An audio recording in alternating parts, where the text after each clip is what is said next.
Republican from Texas. Congressman, what are people saying back home today?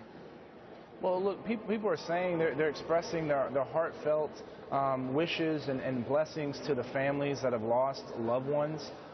They're in Dallas. They're trying to make sure that we don't let this attack, these killings, divide us. That the Dallas community are trying to work together to show that they are solidarity behind one community, and that the reality is that these men in law enforcement lost their lives protecting people that were trying to have a peaceful protest against some law enforcement practices, and that they were doing their jobs and willing to risk their lives to do that.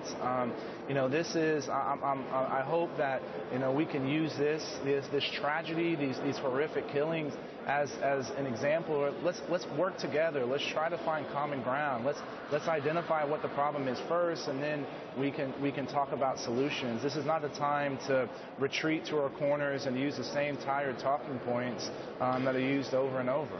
All right, Congressman, you are the first African American Republican elected from the state of Texas. Is that correct? I think since Reconstruction. Since Reconstruction, thank you. Yes, ma'am. You also worked for the CIA for about 9 years. I think you were stationed in D.C. You had a tour of duty as an operations officer in Afghanistan, Pakistan, and India. So you have quite the background when it comes to what people in authority are dealing with. What is your reaction to one of the suspects saying he wanted to kill white police officers? Well, that's unacceptable, right? Killing any innocent people is not acceptable. Targeting law enforcement for any reason is not acceptable.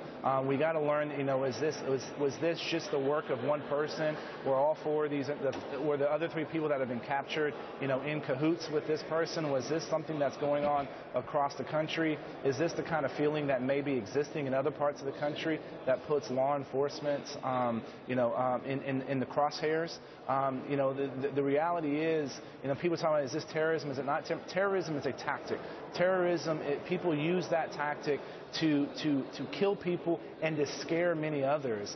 And it's a tactic used by different groups, right? It could be Islamic extremism. It could be domestic terrorist groups. It could be a single individual. And the reality is this is a time to gather facts, to truly understand what happened, and then let's have some sober conversations and not try to beat each other up and use this. Let's talk about the problem and trying to find solutions. All right, just quick reaction. Tammy Bruce, Fox News analyst here, was talking about don't have the reflexive reaction to politicize this event. What is your take on that? I agree 100%. And what's unfortunate in times of tragedy like this, that often happens. And the reality is, man, this is terrible. A lot of innocent people have lost their lives this week. The events in Minnesota, the events in Louisiana. My heart and our prayer should be going out to the families that lost loved ones there too. Okay. We should care about everyone. Thank you, Congressman Will Hurd, Republican from Texas. Thank you so much, sir. Thanks for joining us.